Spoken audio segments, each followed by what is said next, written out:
नमस्कार, के न्यूज में आपका स्वागत है और आप देख रहे हैं हमारा खास कार्यक्रम पॉलिटिकल प्रेशर। और हम बात करेंगे आज बुलडोजर पर छापा पॉलिटिक्स।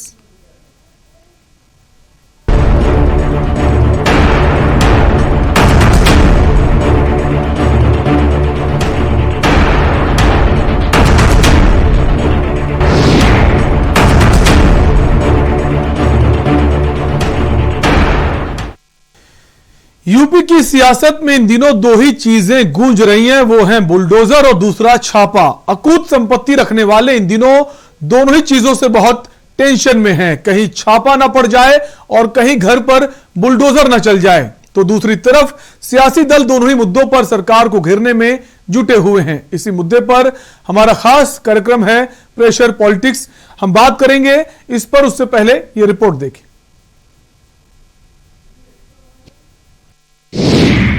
आ गया बुलडोजर, दबंगों के घर चला बुलडोजर, गरीबों को मिला आशियाना। देख लो सीएम योगी का दम, गरीबों को मिला उनका हक। गरीबों के लूटने वाले आज रो रहे हैं, तिजोरियों से निकल रहे हैं करोड़ों रुपए। अभी तो ये झांकी है, बहुत कुछ होना बाकी है। बुलडोजर पर छापा पॉलिटिक्स।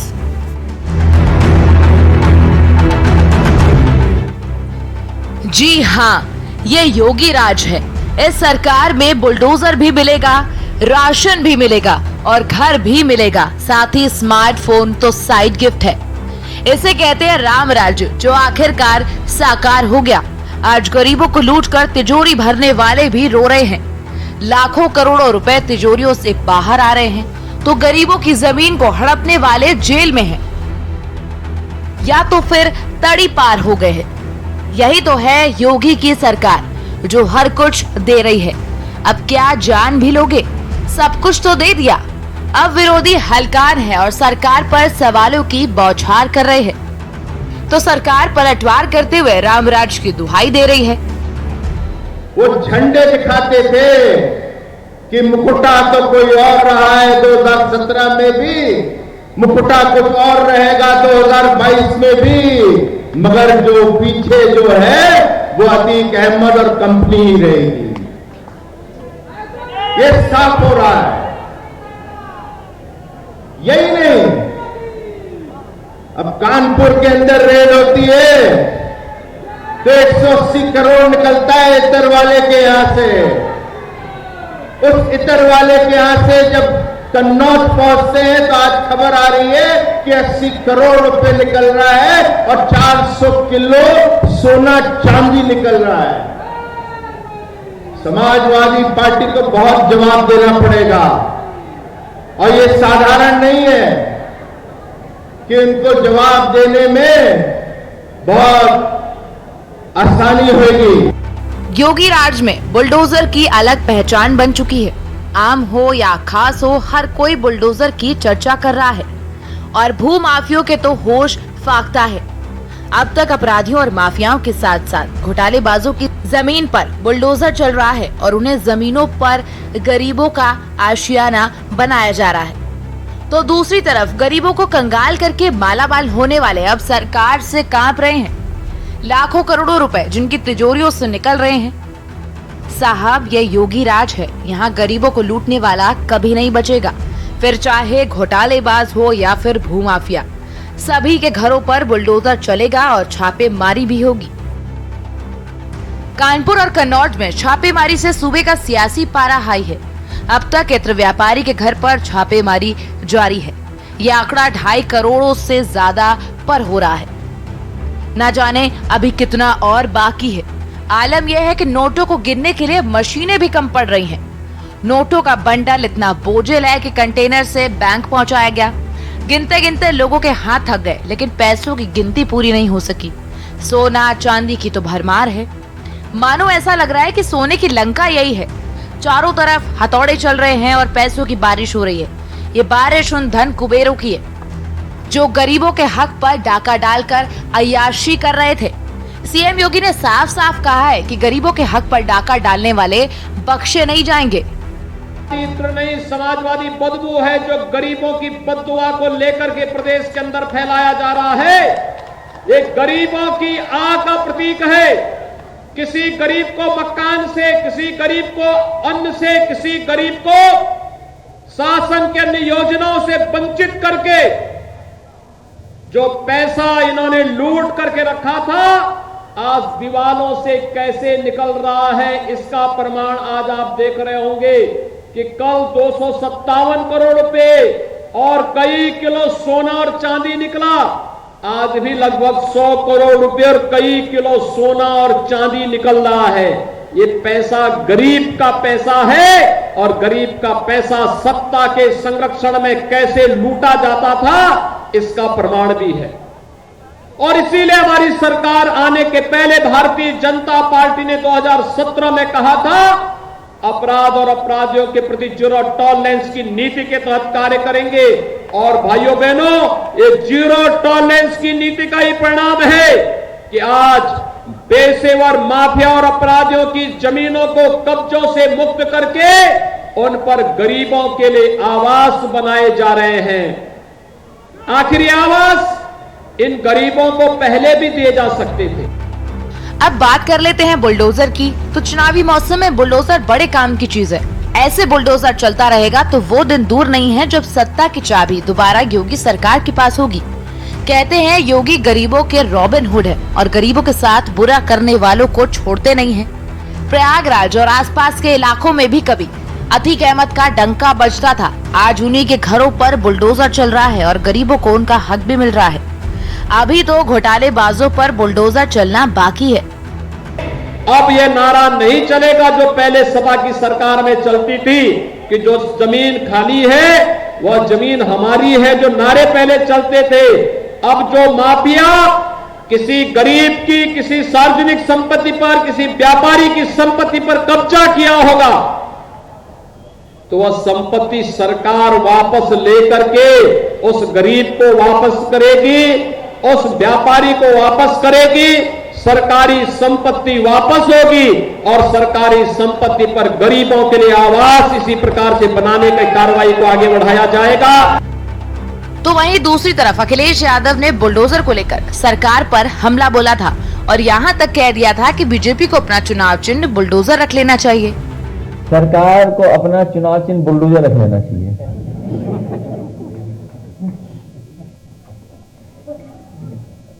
ये सबसे बड़ी उपलब्धि सरकार की है कि इनका पास बुलडोजर है।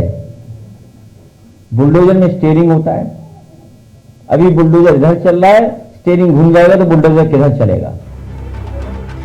2022 के रण में बुलडोजर तो चलेगा, ना रुकेगा ना डरेगा। अब देखने वाली बात होगी आखिर इस बुलडोजर को रोकने के लिए विपक्ष क्या खेल करता है। इलेक्शन डेस्क के न्यूज इंडिया।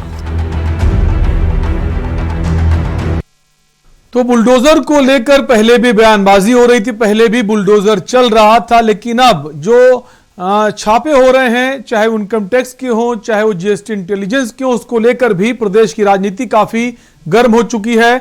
इसी पर हम बात करेंगे। हमारे साथ राजनीतिक विश्लेषक संजीव कौशिक जी जुड़ गए। संजीव जी, बहुत बहुत स्वागत है आपका। इसके अलावा हमारे साथ दिनेश त्रिपाठी जुड़ गए हैं, ब्यूरो चीफ है यूपी के। दिनेश जी, आपका भी स्वागत है। और चर्चा की शुरुआत संजीव जी आप ही से करेंगे।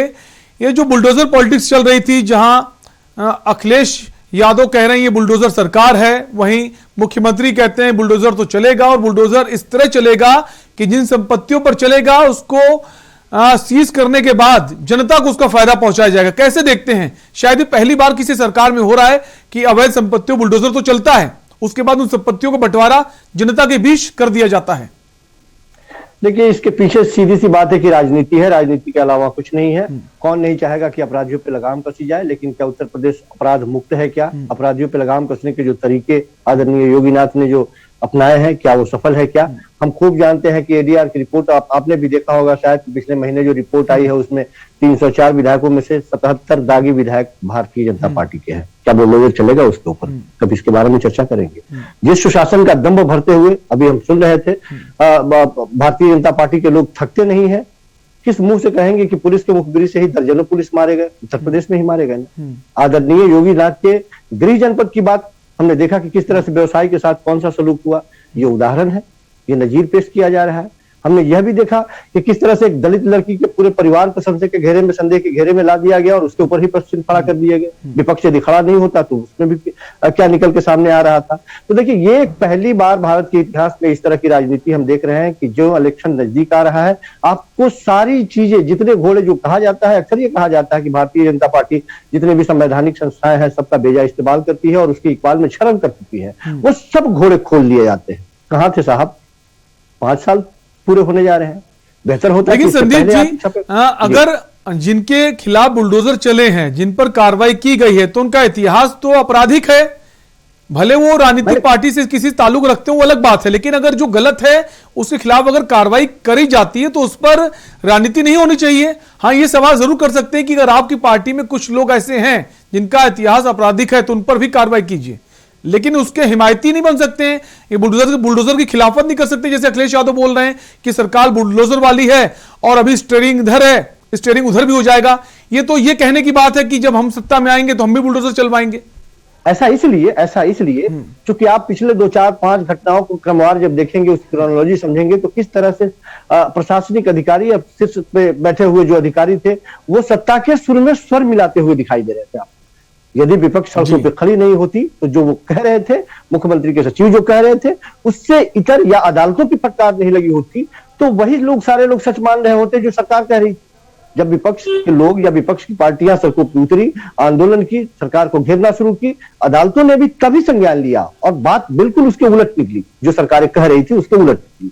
हम इसलिए ये बात कह रहे हैं, या अखिलेश यादव भी यदि ये बात कह रहे हैं तो वो इसलिए कह रहे हैं कि यदि आज प्रशासनिक अधिकारी और प्रशासन के लोग यदि कानून से अलग इतर हट के यदि सत्ता के सामने यदि चरणबद्ध होकर के उस तरह से चरण वंदना करते हुए दिखाई दे रहे हैं, तो कल सत्ता तो आनी जानी है। आज ये है, कल कोई और आएगा। हम सिर्फ ये कहना चाह रहे हैं, मैंने शुरुआती लाइन में ही मैंने कहा कि अपराधियों को निश्चित तौर पर सजा मिलनी चाहिए। मैं इसके हिमायत में बिल्कुल नहीं हूं कि अपराधियों को छूट मिलनी चाहिए, चाहे किसी भी तरह से कोई राजनीतिक संरक्षण की जिस किसी ने भी दिया हो, पाक साफ होना चाहिए। यही भारतीय जनता पार्टी है ना, जो खुलेआम तौर पर कह रही थी कि इलेक्शन में काले धन के इस्तेमाल पर हम रोक लगाएंगे, और आने के बाद में क्या की, इस तरह का सिस्टम लगा दी कि किसी को पता ही ना चले कि किसने क्या चंदे दिए। क्यों साहब?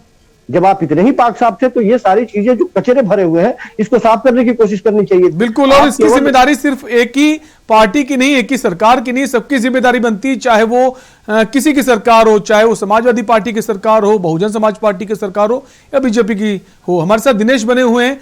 दिनेश, बुलडोजर के साथ साथ अभी जो रेड पड़ी है, जीएसटी इंटेलिजेंस की बात करें, आयकर विभाग की बात करें, तो जहां रेड पड़ी है उसका नाता समाजवादी पार्टी से जोड़कर देखा जा रहा है, और समाजवादी इत्र की भी उन्होंने लॉन्चिंग की थी। अब समाजवादी पार्टी कह रही वहां कुछ नहीं मिला है और सारा मामला शांत हो गया है। वहीं जो बरामदगी हुई तो सबने देखी है, और इतना ज्यादा कैश मिला है, शायद किसी व्यापारी का इतना कैश मिलना बहुत ताज्जुब की बात है। और उनके बैकग्राउंड की अगर बात करें तो इतना बड़ा व्यापार भी नहीं फैला है, इतनी मात्रा में कैश मिले, तो उसको कैसे देखा जाए? क्या ये कैश कहीं खपाने की जुगत थी क्योंकि चुनाव नजदीक है? जी बिल्कुल, जिस तरह से भारतीय जनता पार्टी आरोप लगा रही है, उस व्यवसाय का संबंध समाजवादी पार्टी से कहीं न कहीं है, लेकिन समाजवादी पार्टी भी अपने आप को इससे बच रही है। उसका समाजवादी पार्टी कह रही है कि इनसे मेरा कोई नाता नहीं है, कोई संबंध नहीं, ये व्यवसाय पूरी तरह से भाजपा है। हालांकि वो जो कैश मिला है, समाजवादी पार्टी के मुखिया मना कर रहे हैं, समाजवादी पार्टी मना कर रही है कि उस कुछ नहीं मिला है, लेकिन एक बार 150 करोड़ के करीब फिर आज 79 करोड़ रुपए कैश मिल रहे हैं। बोरों में भर भर के नोटें गई है, सबने देखा है, पूरा देश देखा है। अगर व्यवसायी का संबंध सपा से है या भाजपा से है तो वो इंटेलिजेंस बताएगा, न कि समाजवादी पार्टी या भाजपा बताएगी। संबंध है जिससे भी है, लेकिन समाजवादी पार्टी से संबंध है तो समाजवादी पार्टी को यह नहीं कहना चाहिए कि उसके यहां से कुछ नहीं मिला है। करीब 80 करोड़ रुपए कैश मिला है, बोरों में भर भर के नोटे गई हैं, लाकर तोड़े गए हैं, ताले तोड़े गए हैं, पूरा देश ने देखा है, सभी चैनलों ने दिखाया है, के न्यूज ने भी प्रियॉरिटी पे इस खबर को दिखाया है, ताला तोड़ते हुए भी खबरें दिखाई गई है। अगर संबंध है तो आपको यह कहने की जरूरत नहीं है कि वहां से कुछ बरामद नहीं हुआ है, क्योंकि बरामदगी जो हुई है उसको सबने देखा है, पूरे देश की जनता ने देखा है। अब बिल्कुल। ये कहां खपाने वाली बात थी। अगर समाजवादी पार्टी से संबंध था उनका, तो नो डाउट वो समाजवादी पार्टी के चुनाव प्रबंधन में खर्च होना था, और भाजपा के संबंध उस व्यापारी से है तो भाजपा भी वही करती जो समाजवादी पार्टी के लिए कहा जा रहा है। बिल्कुल। संदीप जी कुछ कहना चाहते हैं? जी संदीप जी। संजीव, मैं सिर्फ ये कह रहा हूं कि दिनेश जी भी वही बात कह रहे हैं। निश्चित तौर पे ये बात समाजवादी पार्टी यदि ये कह रही है, अब मैंने तो ये स्टेटमेंट नहीं सुना है कि वहां से कुछ बरामदगी नहीं हुई है, लेकिन जो भारी मात्रा में, हमें भी जानकारी है, भारी मात्रा में जो पैसे की बरामदगी हुई है वो पूरा हिंदुस्तान जानता है, और सारे न्यूज चैनलों पे प्राइम टाइम में लोगों ने इसे दिखाया भी है। तो ये अब किस सिलसिले में और कब उन्होंने इनकार किया हमें ये पता नहीं है, लेकिन यह बात भी बिल्कुल सही है कि जिस तरह से समाजवादी पार्टी को ये नहीं कहना चाहिए, उसी तरह से आदरणीय योगी नाथ को भी ये नहीं कहना चाहिए कि ये इत्र वाले व्यापारी जो समाजवादी पार्टी के, उनके यहाँ से ये पैसे बरामद हुए हैं। सारे लोग जानते हैं कि पीयूष पंत और पुष्प पंत दोनों में अंतर है। दोनों जो पी पंत के नाम से जब इतनी सारी बातें, जब गोयल के नाम से जब बातें खुलने की बात हो रही है, तो ये जो कंफ्यूजन है, ये जानबूझ करके किसी पार्टी को बदनाम करने के लिए, लास्ट टाइम में इलेक्शन के वक्त में हम जानते हैं किस तरह के हथकंडे अपनाए जाते हैं। भारतीय जनता पार्टी का जरा इतिहास था कि आप देख लीजिए, हमने देखा है कि इससे पहले महाराष्ट्र के चुनाव में भी छापे मारे गए, बंगाल के भी चुनाव में इसका इस्तेमाल किया गया, बिहार के चुनाव में भी इस्तेमाल किया गया। सबसे बड़ी बात यह है कि जहां जहां इन लोगों ने जितना एग्रेसिव होकर इस तरह के छापे मारे और इस्तेमाल किया, वहां से रिजल्ट इनके पक्ष में नहीं आया, निगेटिव भी आया। दूसरी चीज, एक चीज और मैं इस पे जोड़ दूं कि ये जो पॉलिटिक्स है या पैसे, यदि मैंने शुरुआती दौर में ये भी बात कहा कि यदि काले धन को चुनाव से बाहर रखने की बात है, कौन नहीं जानता है क्या महंगा आसान है क्या चुनाव लड़ना? पैसे तो इस्तेमाल होते ही है। भारतीय जनता पार्टी के पैसे हो, समाजवादी पार्टी के पैसे हो, या बीएसपी के पैसे हो, कांग्रेस के पैसे हो, सारे काले धन का इस्तेमाल करते हैं। कौन नहीं जानता? ये बिल्कुल नंगा सच है, जिसे बोलने में सारे लोग कतराते हैं, लेकिन ये तो सारे लोग जानते हैं। हम ये कह रहे हैं कि यदि नियत ही यही थी, यदि इन छापों पर मारने की बात जो हो रही है वो ऐन मौके पर किसी पार्टी से जोड़ करके यदि आप छापेमारी करते हैं, तो किसी पार्टी को आप बदनाम करने की कोशिश करते हैं, उसकी छवि धूमिल करते हैं, राजनीतिक लाभ लेना चाहते हैं, बस इतनी सी बात है। और ये काम कर रहे हैं। संदीप जी, बीजेपी वालों का ये कहना है कि जो पीयूष जैन है, उन्होंने समाजवादी इत्र जो था वो लॉन्च किया था, कन्नौज से इनका नाता है, और जिस वक्त समाजवादी की सरकार थी और डिंपल यादव वहां से सांसद थी, तो उस दरमियान काफी फायदा पहुंचाने की भी कोशिश की गई पीयूष जैन को समाजवादी पार्टी की तरफ से। वही मैं कह रहा हूं कि ये जो मैं खुल के इस बात को कह रहा हूं कि 2 मिनट के लिए चलिए मान लिया मैंने समाजवादी पार्टी से उसका संबंध था, कौन नहीं जानता है कि चुनाव में काले धन का इस्तेमाल किया जाता है। 2017 का वो दिन याद कीजिए जब पूरे हिंदुस्तान में अचानक नोटबंदी कर दी गई थी, और किस मात्रा में अलग अलग भारतीय जनता पार्टी, बिल्कुल सवाल ये भी उठता है कि नोटबंदी भी कर दी गई, उसके बाद इतना ज्यादा धन जो है, इतना ज्यादा पैसा रुपया कहां से आता है, इस पर भी सवाल बने हुए। संजीव जी आप बने रहिए और आप भी बने रहिए। एक ब्रेक का वक्त है, फौरन लौटेंगे।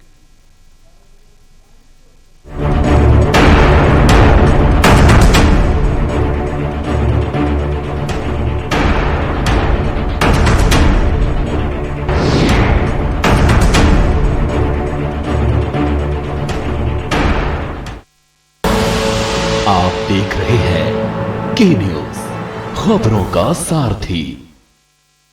एक मजबूत निर्माण के लिए चाहिए एक मजबूत बुनियाद। राष्ट्र निर्माण की मजबूत बुनियाद है आपका आयकर भुगतान। देश का ईमानदार टैक्स पेयर राष्ट्र निर्माण में बहुत बड़ी भूमिका निभाता है। आपके आयकर से देश के विकास को मिलती है गति और खड़ा होता है नया फिजिकल, सोशल और डिजिटल इंफ्रास्ट्रक्चर। इसके लिए जरूरी है कि आप समय से आयकर भुगतान करें, जिससे आपको भी बहुत से लाभ मिलते हैं। ध्यान रहे, वह सभी व्यक्ति और संस्थाएं जिनके खाते टैक्स ऑडिट के लिए उत्तरदायी नहीं है, उन्हें अपना रिटर्न 31 दिसंबर 2021 तक दाखिल करना अनिवार्य है। नए शुरू किए गए ई फाइलिंग पोर्टल पर 3 करोड़ से भी ज्यादा आयकर रिटर्न फाइल किए जा चुके हैं। आप भी समय न गंवाएं, आज ही अपने रिटर्न दाखिल करें। अधिक जानकारी और ITR फाइल करने के लिए विजिट करें www.incometax.gov.in। आयकर विभाग द्वारा जनहित में जारी। पर ये दिल है कि चख रहा है उन्हीं अल्फाजों का नूर नूर और नूर नूर और नूर नूर और। दूर कितना भी जाओ, इस जुबान से दूर ना जा पाओगे। विमल, बोलो जुबान केसरी। आप देख रहे हैं के न्यूज, खबरों का सारथी।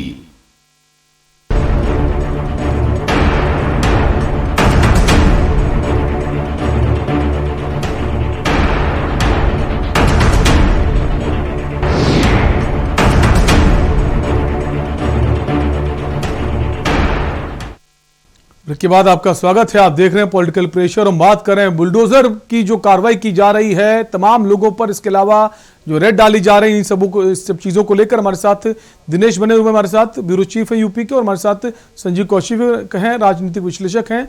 हम सीधे दिनेश के पास आएंगे। दिनेश, अगर जो रेड पड़ी है जीएसटी इंटेलिजेंस की, उसमें जो कैश की बरामदगी हुई है उसको लेकर कई सारे सवाल उठ रहे हैं। जहां 2016 में नोटबंदी हो जाती है, उसके बाद अगर कोरोना काल की बात करें, 1.5 से 2 साल कोरोना काल का जो बीत गया, उसके बावजूद इतना ज्यादा पैसा कहां से पहुंचा? क्या जो व्यवसाय है इत्र का, उससे इतना पैसा कमाया? वो तो नामुमकिन लगता है, क्योंकि उनके जो बिजनेस हैं, जो फैक्ट्रीज हैं, जितना बिजनेस है, उससे तो नहीं लगता इतना पैसा कैश आपके पास पहुंच सकता है। या फिर ये माने कि कैश वहां इकट्ठा करने का जिम्मा सौंपा गया था पीयूष जैन को। जी बिल्कुल, कहीं ना कहीं ये केवल काले धन का इस्तेमाल चुनाव नजदीक है, 2022 विधानसभा चुनाव में ही इस्तेमाल होना है। इस काले धन का पूरी तरह से 2022 विधानसभा चुनाव में इस्तेमाल होना था, ये तो तय है। लेकिन इनका संबंध किस पार्टी से है, इस पे अभी कुछ भी कहना सही गलत होगा, क्योंकि भारतीय जनता पार्टी समाजवादी पार्टी पर आरोप लगा रही है, तो समाजवादी पार्टी भारतीय जनता पार्टी पर आरोप लगा रही है। हालांकि जिस भी दल से इनका संबंध होगा, वहां से इतना कैश बरामद होना कहीं ना कहीं केंद्र सरकार की जीरो टॉलरेंस की बात करते हैं, नोटबंदी करके काला धन बंद करने की बात करते हैं, उस पर कहीं ना कहीं प्रश्न चिन्ह जरूर लगता है। रही बात बुलडोजर की और माफियाओं की, अभी संजीव जी कह रहे थे कि माफियाओं पे कोई कंट्रोल नहीं है। आपको बता दें, करीब 2000 करोड़ के आसपास की प्रॉपर्टियां, करीब 3300 भू माफियाओं को चिन्हित करके सरकार ने कार्रवाई की है और उनसे सरकारी जमीनों को छुड़वाया है सरकार अपने कब्जे में लेकर, जिसका आज शुरुआत भी मुख्यमंत्री योगी आदित्यनाथ ने प्रयागराज से किया है। वहां गरीबों के लिए मकान बनवा रही, 6 मंजिला फ्लैट बनवा के गरीबों को देंगे। अभी कब बनेगा ये, कब, ये तो भविष्य के गर्भ में है, लेकिन माफियाओं पे कहीं ना कहीं इस सरकार में कार्रवाई हुई है। बिल्कुल। और दिनेश, जिस तरह से कहा जाता है बीजेपी जो कार्रवाई कर रहे हैं उन्हीं पर कार्रवाई कर रही जो समाजवादी के नजदीक हैं, चाहे वो मुख्तार अंसारी हो, अतीक अहमद हो या फिर कोई और, ऐसा नहीं है। ऐसे तमाम अपराधी माफिया हैं जिनका ऐसा नहीं समाजवादी पार्टी से नाता हो, बहुजन समाज पार्टी से नाता हो, उनका हर सरकार में, जिसकी भी सरकार रही है, उससे उनके संबंध रहे हैं। तो सिर्फ ये कहना कि बदले कार्रवाई हो रही है, ऐसा भी नहीं है। माफियाओं पर लगाम तो लगी है। बिल्कुल बिल्कुल सही बात है। अतीक अहमद सपा में भी रहे, बसपा में भी रहे और दलों में भी रहे, आज कहीं और है। यही मुख्तार अंसारी की बात कर ले तो मुख्तार अंसारी भी कहीं ना कहीं लगभग दलों में जाके आज समाजवादी पार्टी और बहुजन समाज पार्टी सभी दलों में, और भारतीय जनता पार्टी के भी कुछ नेताओं जिनका नाम भूमाफियाओं में रही है, ऐसा नहीं है कि उन पे कार्रवाई नहीं है। इस सरकार में उन पे भी कार्रवाई हुई है, चाहे वो लखनऊ में हुई हो, चाहे बनारस में ब्रिजेश सिंह की भी बात की जाए, उन पे भी कार्रवाई हुई है। उनके भी कब्जे से जमीन छुड़वाई गई है सरकार द्वारा। 2000 करोड़ रुपए, ऐसा नहीं है कि बदले की भावना से ही सरकार ने खाली करवाया। लेकिन कोई भी सरकार अपने लोगों पर कार्रवाई करने से बचती है, और ये पहली सरकार नहीं, इसके पहले की जो सरकारें हैं, अपनों पर कार्रवाई कम होती है, दूसरों पर कार्रवाई ज्यादा होती है, वो अलग बात है। संजीव जी, अगर इसकी बात करें, जो कैश बरामदगी हुई है, 4.5 साल से आपकी सरकार थी, भले ही समाजवादी पार्टी से उनका नाता रहा हो, समाजवादी इत्र का लॉन्च किया उन्होंने, अगर आपकी सरकार है केंद्र में भी और प्रदेश में भी, उसके बावजूद अगर कहीं पैसा इकट्ठा हो रहा है, तो ये तो नहीं कह सकते कि कहीं ना कहीं तो उसके तार जो हैं या तो अधिकारियों से जुड़े हैं, या हो सकता है जो सत्ता में है इस वक्त उनसे भी इनके जुड़े हों, उनको फायदा पहुंचाने की कोशिश हो। देखिए, भारतीय जनता पार्टी की चाहे उत्तर प्रदेश की सरकार हो या केंद्र की सरकार हो, केवल लोक लुभावनी नीति जो है या लोगों को जो बेहतर लगे वो उस तरह के नारे गढ़े उन्होंने, और जो काम किए, यदि उनके वादों पे एक नजर आप डाल लेंगे तो आपको पता चल जाएगा कि क्या हुआ। नोटबंदी के लिए आपको याद होगा कि देश के प्रधानमंत्री जी आए थे जब टीवी पे, तो क्या क्या वादे किए थे। काले धन खत्म हो जाएंगे, जाली नोट खत्म हो जाएंगे, पत्थरबाजी रुक जाएगी। ये सारे रुके क्या? कुछ हुआ क्या?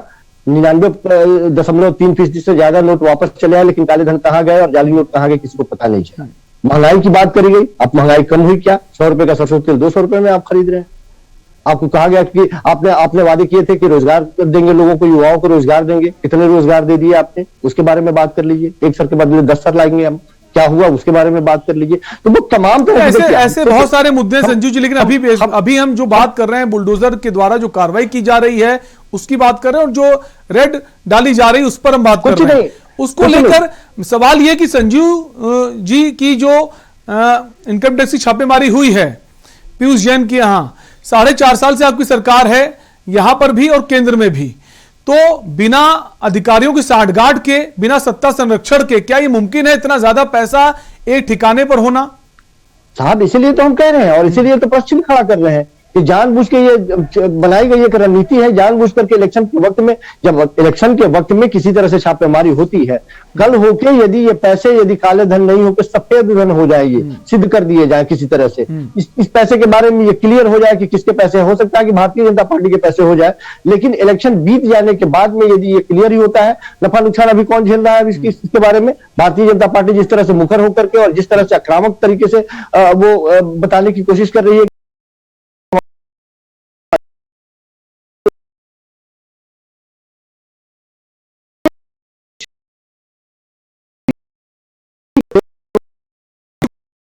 राज्यों में भी उन्होंने ऐसा किया, जैसा आप कह रहे हैं सरकारी मशीनरी का उपयोग करते हैं, कोई भी सरकारें रही हो, अब किसी में ज्यादा होता है किसी में कम होता है, उसका फायदा कितना पहुंचता है, नुकसान कितना पहुंचता है, एबीएम ने पिछले काफी समय से हम देख रहे हैं। अब इस यहां क्या सरकार को इसका फायदा पहुंचता है, नुकसान पहुंचता है, भी देखने वाली बात होगी। खैर, जो बुलडोजर की अगर हम बात करें, बुलडोजर के तहत जो कार्रवाई की जा रही है, संपत्तियां पहले भी सीज हुई हैं अपराधियों की या भी जो अवैध संपत्ति हैं, लेकिन यहां पर एक नया संदेश देने की कोशिश की गई जनता को कि आपका जो संपत्ति है, प्रॉपर्टी, उसको हम सीज करेंगे, उस वहां बुलडोजर चलाएंगे, उसके बाद उसी प्रॉपर्टी को जनता को बांट देंगे। तो एक संदेश जाएगा जनता के बीच कि सरकार जो है सच में जनता के हितों को सोचने वाली है। जनता के बीच में संदेश देने से ज्यादा बेहतर है कि जनता को एहसास कराया जाए कि आप सुरक्षित हैं और ऐसे माफिया दोबारा सर उठा के खड़े नहीं होंगे। आपको मैसेज देने की जरूरत नहीं है। जब आप मैसेज इस तरह की देने की कोशिश करते हैं, निश्चित तौर से राजनीतिकरण करते हैं और उसका लाभ, इसलिए मैंने कहा कि 77 से ज्यादा विधायक उनके यहाँ खुद भारतीय जनता पार्टी में दागी नहीं सर, सभी, चाहे वो भारतीय जनता पार्टी हो, चाहे कांग्रेस हो, बहुजन, सभी में सभी कई ऐसे नेता हैं, बहुत लंबी फहरिस्त है जिनके ऊपर कई सारे मामले दर्ज हैं और केस भी चल रहे हैं, उस पर हम नहीं जाएंगे। लेकिन फिलहाल अगर माफियाओं की बात करें तो माफिया तो इस वक्त जो बड़े माफिया हैं वो जेल में बंद हैं। फिलहाल संजीव जी, आप हमसे जुड़े, आपका बहुत बहुत शुक्रिया। दिनेश, आपका भी शुक्रिया इस चर्चा में। तो हम बात कर रहे थे बुलडोजर पॉलिटिक्स को लेकर और जो लगातार सरकार के द्वारा ये कहें या फिर जांच एजेंसियां जो लगातार रेड डाल रही, इसको लेकर राजनीति गर्म है, जहां विपक्षी पार्टियों का कहना है कि सरकार सोची समझी साजिश के तहत ये काम कर रही है। अब इसका कितना फायदा किसको पहुंचेगा देखने वाली बात होगी। फिलहाल पॉलिटिकल प्रेशर में आपसे लेंगे इजाजत। देखते रहिए के न्यूज़ इंडिया। नमस्कार।